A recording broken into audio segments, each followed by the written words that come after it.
Hey everyone, Jay Graydon here on behalf of my partners George Mamalakis and Greg Schlaepfer. Greg is the owner of Orange Tree Samples. That's the place you can purchase the famous E electric piano. In the background, you're listening to George Mamalakis and Terry Trotter playing the famous E electric piano.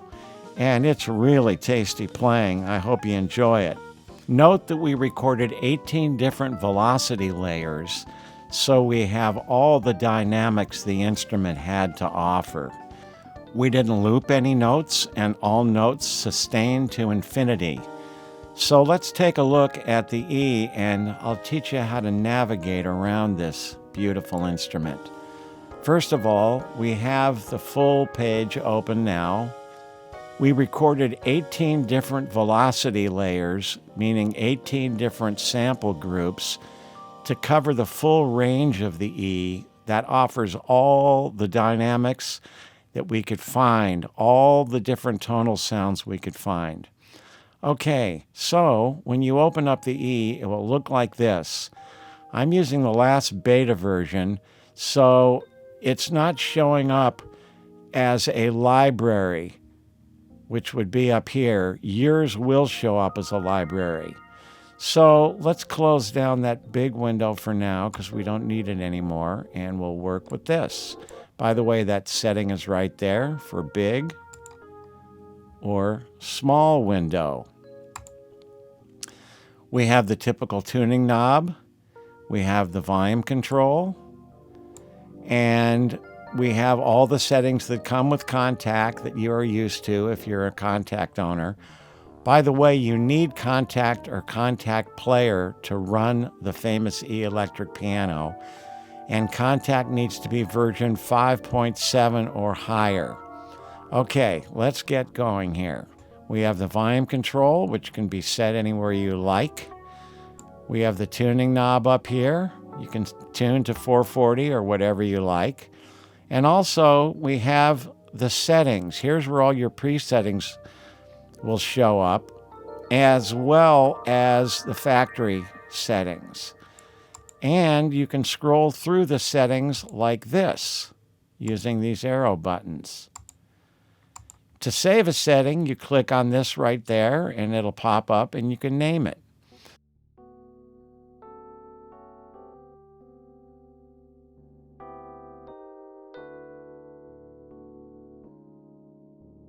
Okay, so the first page that shows up is the performance page. And let's go through the controls. Volume control, bass, low mids, high mids, and treble. Tremolo, you can turn it on or off there. By the way, when a red light's on, it's on. No red light, it's off. Speed and intensity, of course, for the tremolo. And let's see. Here we have our choruses. 4 different choruses. You can select any of these, of course. I prefer logical. It's really great. So, in order to see the frequencies for the EQ, we click on this little button right here, and a drop-down shows the frequencies for each band. Bass, I have it set to 84.5 shelf. You can set it anywhere you want. It's up to 600 cycles and all the way down to 40 cycles. Okay, let's go back to where that was about. It doesn't really matter for right now. All right, so we have the low mids, 200 cycles up to 2.5K. We have the Q setting. Now, if you're not familiar with the Q setting, it has to do with the width of the frequency that's chosen. So if we had it around, let's say 653 cycles, using the Q setting, you can widen it up to cover a wider frequency range. When it's all the way down here, it's at the smallest range, but it's really not that small. So keep that in mind and experiment with it. So for the high mids, I have it set to 3.4K. And a Q of 1.07. It's not wide, it's not small, it's kind of in between. That would be a typical stock area for a Q width. All right, treble. I have it set to 5K. You can set it anywhere you like. And once again, this can be bell or shelf. And if I didn't mention, you have that same option with the low frequencies, bell or shelf. I prefer shelf, but it's up to you. Okay, that's basically the performance page. Now let's go back here to show that the chorus is on. Obviously, that turns the chorus off. Now let's go to the effects page. I have a couple of plugins here, and I'll run you through what they are. But first, let me show you how many are available. We have another analog EQ like we do on the Perform page, digital EQ, chorus, one set of reverbs, phaser, more reverbs, a compressor, delay, and a gain knob. And I have chosen the gain knob right here because it's actually easier to deal with than this volume knob up here.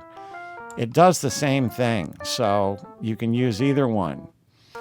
Now, you can see in the effects page, I have the digital EQ open, and I have it open for a reason. There's some mid-range in there, low mids, that I particularly don't like. I like to roll some of it out. So if I come down, I had it set around here, and that's a good setting for me. You choose what you like. And by the way, anytime you want to get back to the stock settings, hold the Command key and click on the pot, and it'll go back to 12 o'clock, which is 0. No gain, no minus gain. I'm adding a little bit of negative gain here, like I say, because I like that. Now, if we wanted to add another plug, we could go here, and we've got this reverb, okay? And click out. If we want to add another, just click on the X, and let's see what the delay looks like. There you have your delay and all the settings that come with it. Okay? That's basically it for the effects page. So now let's move on to the advanced page where we're going to have some fun.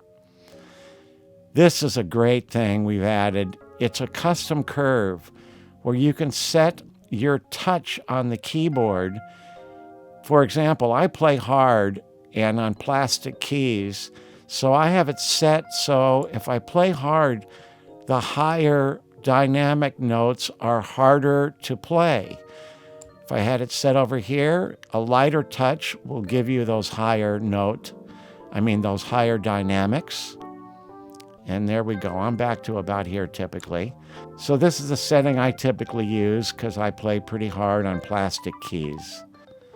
Okay, we're on custom curve now, but you can come down here and either select synth action, which is typically used for plastic keys, semi-weighted action, fully weighted action like a real piano, hammer action. Like I say, I prefer custom curve. If you're playing with a piano and it's stretched to tune, which most are, what you'd want to do first is we want a dry signal. So we'd turn the chorus off, go back to the effects page, make sure there's no effect that modulates the sound, and now back to the advanced page to the stretch tuning. So let's say the piano is stretch tuned. Easy way to find out. Play like a C 2 octaves down from middle C, and then play a C 2 octaves above middle C, or even higher, in either way, up or down. So you'll hear beating if it's stretch tuned, and what we'd want to do is tune the stretch tuning where it matches so we get no beating between the famous E and the acoustic piano. And there you go. So let's turn that off for now. Sustain pedal split point. If we had it set all the way up here, you'd have to bang on the sustain pedal, and that's not comfortable. If we had it set down here, almost to off, if you barely touch the sustain pedal, it will be active. So I like it in the middle, and once again, to get back to the 0 point, I hold Command and click on the pot. Note panning spread. This is a very cool feature. Let's say we have the chorus off. we can set this control to 100% either way. In this particular case, it now pans every note. So where it's set now, the lowest note on the keyboard would be far left. And as I play up the keyboard, notes start panning and panning towards the center to middle C, and then start panning towards the right all the way to the last note. So it's great because it's not like the E is covering a full mono spectrum if you had no modulation on. It's actually like an acoustic piano. It's the same. So it's really a great feature. But if you have a chorus on, you're going to want to have it in the center, because that way the chorus will take care of the spread. All right, note release. We have samples and we have fade out. Now, I particularly don't like the samples because they sound like a time event. So I use the fade out mode, and a natural decay setting I found that seems to work is 100.5 milliseconds. Go up to 300 milliseconds, or you could take it down to no decay basically at all. If you use the instrument with the native instrument acoustic grand piano, I found out that the decay time on the New York Concert Grand is about 161 milliseconds. So I set the E to match it, so they'll both decay at the same time. So any acoustic piano you're using, or a synth, or whatever you're using with the famous E, you'll want to set this so the decay matches, or it'll sound a little strange. Okay, let's move on. CPU usage. High is the best setting because you get the most out of the choruses and other modulations. If you start running out of CPU power, select medium. If you're still running out of CPU power, select low. But do your best to have it set to high. Bell register. I get in detail with this in another video, as well as some other features on the instrument. Now, when the bell register is on, there's about 9 notes on the keyboard, I think, that starts with B above middle C and stops around F sharp or G. They have different hammers, and I'm not sure exactly when the instrument came with these harder hammers, but it's a very interesting, cool sound if you happen to like it. Now, with glisses, I don't like it because when you do the fast gliss, coming down from the top of the keyboard or going up, you hear those hammers come in and it's not smooth.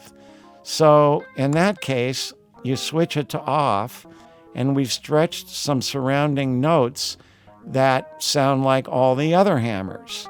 So you have the best of both worlds here. You have the way the E came in the early to mid 70s. Not sure when they stopped using these hammers, but in any case, this is a cool feature if you like it. If you don't, turn it off. Okay, that's it. So now you know your way around the E, and I hope you enjoy this program as much as we do. By the way, in the near future, I'm going to have a new YouTube channel called J. Graydon Music, Recording, and More. I'll be posting useful tutorials on various music topics. I'll also be teaching guitar, and I'll give you some very important tips and tricks as to recording. In brief, I will post video on all kinds of music stuff I think you'll enjoy. So please keep an eye on my website, which is www.jgraydon.com, as well as my Facebook page to get the latest updates about this YouTube channel and other interesting news. When my new YouTube channel is up, please subscribe to make sure you get notified when I post new videos. Again, thank you very much. Jay Graydon signing off, and we'll see you soon.